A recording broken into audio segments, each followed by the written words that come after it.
जी, अस्सलाम वालेकुम। अच्छा, अमूमन ये पूछा जाता है कि पार्किंसन डिजीज़ की डायग्नोसिस या उसकी तशख़ीस कैसे होती है।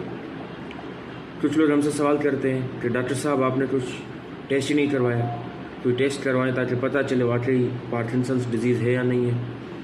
कुछ लोग जिन्होंने कोई टेस्ट करवाए होते हैं या एमआरआई या सीटी स्कैन दिमाग का करवाया होता है, तो वो कहते हैं डॉक्टर साहब आप कैसे कह रहे हैं ये पार्किंसंस है, उसमें तो लिखा हुआ है कि एमआरआई या सीटी स्कैन नॉर्मल है।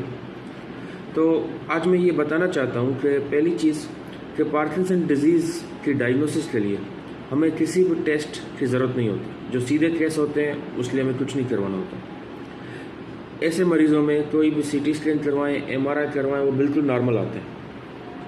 हाँ, कभी कभी कोई एटिपिकल केस हो, सीधा ना हो और हमें शक हो किसी और का, तो फिर हो सकता है उन केसेस में हमें एमआरआई करवाना पड़े, लेकिन अमूमन इसकी ज़रूरत नहीं होती, तो वो बिल्कुल ठीक आते हैं।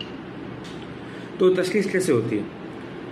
उसके लिए एक अच्छा न्यूरोलॉजिस्ट जो दिमाग की बीमारी का माहिर होता है, वो आपसे पहले तो हिस्ट्री लेगा, आपसे सवालात पूछेगा और फिर मुआयना करेगा, डिटेल मुआयना। मुआयने में बहुत मुख्तलिफ चीज़ें होती हैं।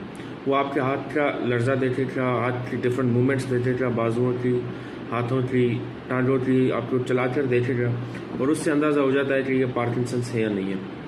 अमूमन हम बड़े अच्छी तरह से बता सकते हैं कि हाँ ये पार्किंसन है या नहीं है। कभी कभी कुछ ऐसे केसेस होते हैं जिन्हें डायरेक्ट उसी टाइम बताना बड़ा मुश्किल होता है और हमें थोड़ा इंतज़ार करना पड़ता है या दवाई का रिस्पांस देखना होता है और उसी से हमें अंदाज़ा हो जाता है पार्किंसन है या नहीं है।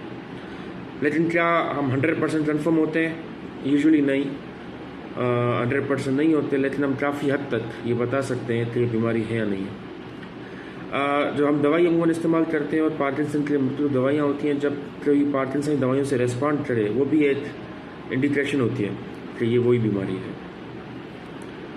तो इसीलिए अमूमन आपने ये इस तरफ नहीं सोचना चाहिए कि भाई टेस्ट आया, टेस्ट नहीं आया।